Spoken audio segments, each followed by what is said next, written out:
அன்பிற்குரிய சகோதர சகோதரிகளே, இப்போ 2-3 நாட்களுக்கு முன்னாடி உச்சநீதிமன்றத்தில் வழங்கப்பட்ட ஒரு தீர்ப்பு இந்தியா முழுவதும் பரவலாக ஒரு பேசு பொருளாக மாறியிருக்கிறது. என்ன தீர்ப்பு என்று சொன்னால், நம்ம தமிழகத்துக்கு ஒரு கவர்னராக இருக்கக்கூடிய ஒருத்தர் மக்களால் தேர்ந்தெடுக்கப்பட்ட ஒரு அரசாங்கத்தில் என்ன முடிவு எடுத்தாலும் அவர் ஒப்புதல் கொடுக்க மாட்டேங்கிறார்.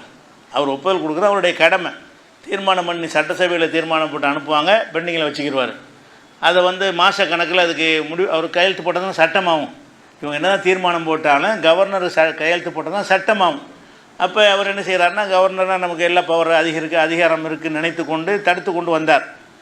சுப்ரீம் கோர்ட்டில் விசாரித்து என்ன செஞ்சிட்டாங்கன்னு கேட்டால், கவர்னருக்கு அந்த அதிகாரம்லாம் கிடையாது, நீ ஒரு போஸ்ட்மேன் மாதிரி வேலை தானே தவிர அவங்க நீட்ட இடத்துல இது மக்களாட்சி. இந்தியாவுடைய பேசிக் எதில் அமைக்கப்பட்டிருக்கு? மக்களால் தேர்ந்தெடுக்கப்பட்டவங்க தான் ஆட்சி பண்ணுவாங்க. நீ மக்களால் தேர்ந்தெடுக்கப்பட்ட ஒரு ஆள் கிடையாது. கவர்னர் நம்மளால் தேர்ந்தெடுத்தோம், ஓட்டு போட்டால் தேர்ந்தெடுத்தோம், ஒரு அரசாங்கத்தில் போய் நியமித்தாங்க. அதனால் உனக்கு அதிகாரம்லாம் கிடையாது. அவங்கள்ட்ட எந்த தீர்மானத்தை போட்டு அனுப்புனாலும் அதை என்ன செய்யணும், நீ கையெழுத்து போட்டு ஆகணுன்றது காலக்கெடலாம் நிர்ணயித்து இதுவரைக்கும் நிறுத்தி வச்சுருந்தாங்கல்ல, அதையெல்லாம் கோர்ட்டை நினைஞ்சிருச்சு, நீங்கள் சட்டமாக்குங்கன்னு சொல்லி அனுமதி கொடுத்த ஒரு காட்சியை பார்க்குறோம். இது இப்போ எதுக்கு நான் சொல்கிறேன் என்று கேட்டால், கடந்த சில மாதங்களாக உச்சநீதிமன்றத்தினுடைய அந்த தீர்ப்புகளை பார்க்கும் பொழுது கொஞ்சம் சட்டத்தின்படி நடப்பார்களோ என்கிற ஒரு நம்பிக்கை ஏற்படுத்தும் விதத்தில் இருக்குது. இதுக்கு முன்னாடியெல்லாம் இருந்ததில்லை. இதுக்கு முன்னாடியெல்லாம் நீதிமன்றங்கள் நிறைய வழக்குகள் நீதிமன்றங்களுக்கு முன்னாடி இருந்தது.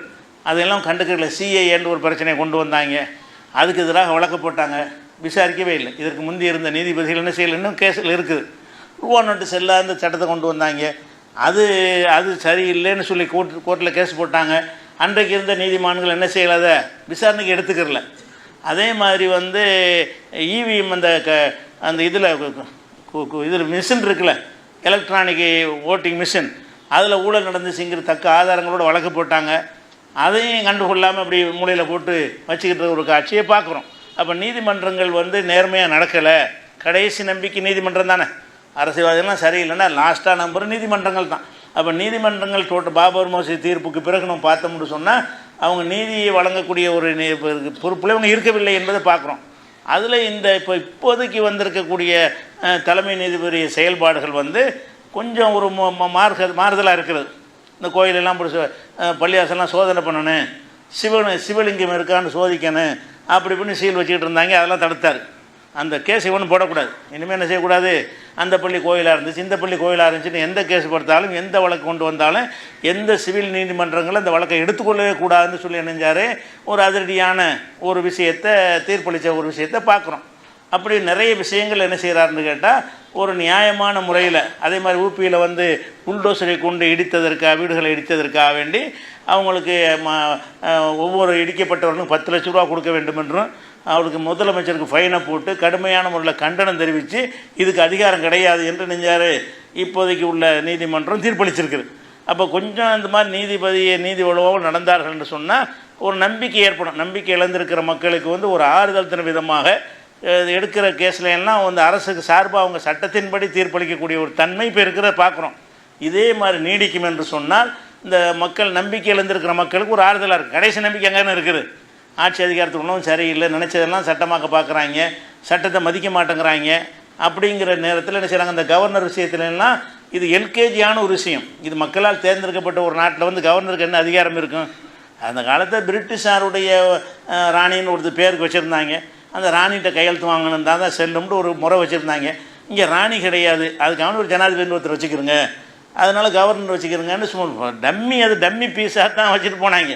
ஆனால் அதில் அதே நேரத்தில் பாராளுமன்றத்தில் சட்டம் இயற்றி ஜனாதிபதிக்கு போனால் கிடப்பில் போடுவார் அவர். அந்த சின்னம் இவருக்கு இருக்குது, கவர்னருக்கு இருக்குது. பாராளுமன்றத்தில் சட்டத்தை இயற்றி கொடு, அடுத்த நாள் கையெழுத்து போட்டு அனுப்புகிறாரு ஜனாதிபதி. இந்த ஜனாதிபதிக்கு என்ன அதிகாரம் இருக்குன்னா கையெழுத்து போடுற அதிகாரம் தான் இருக்கிறது. அதுதான் கவர்னருக்கும் இருக்கும். இந்த ஒரு எல்கேஜியான ஒரு விஷயத்தை கூட இந்த நீதிமன்றங்களில் போய் பெற முடியாத நிலைமை இருந்துச்சு. அதிலெல்லாம் அதிரடியான தீர்ப்பு வழங்கியிருக்கிறார்கள். ஜனாதிபதி கவர்னர் இவங்களெல்லாம் மக்களால் தேர்ந்தெடுக்கப்பட்டவங்க கிடையாது, மக்கள் யார் ஆட்சி அதிகாரத்தில் அமர்த்துறாங்களோ அவங்க விரும்பினதை செய்வாங்க அதுக்கு நீங்கள் ஒத்துழைப்பு கொடுக்கணும், ஃபார்மாலிட்டிக்கு தான் உங்களை வச்சுருக்கே தவிர உங்களுக்கு வந்து என்ன கிடையாது, வீட்டோ பவர் உள்ள அதிகாரம் எதுவும் கிடையாதுன்னு சொல்லி தெளிவாக அறிவிச்சிருக்கிறாங்க. இதே மாதிரி இந்த நீதிமன்றங்கள் தங்களுடைய நடவடிக்கையை மாற்றிக்கொண்டு சட்டத்தின்படி நடந்தார்கள் என்று சொன்னால் கிடப்பில் இருக்கிற இந்த வழக்குகள் எல்லாம் ரூபாய் நோட்டு வழக்கு, சிஏஏ வழக்குன்னு சொல்லி கிடப்பில் இருக்கிற வழக்குகள்லாம் தூசி தட்டி எடுத்து நியாயம் வழங்கினார்கள் என்று சொன்னால் நம்பிக்கை இழந்திருக்கிற மக்களுக்கு மீண்டும் நம்பிக்கை ஏற்படும் என்பதை ஒரு தகவலாக சொல்லிக் கொள்கிறேன். அஸ்ஸலாமு அலைக்கும்.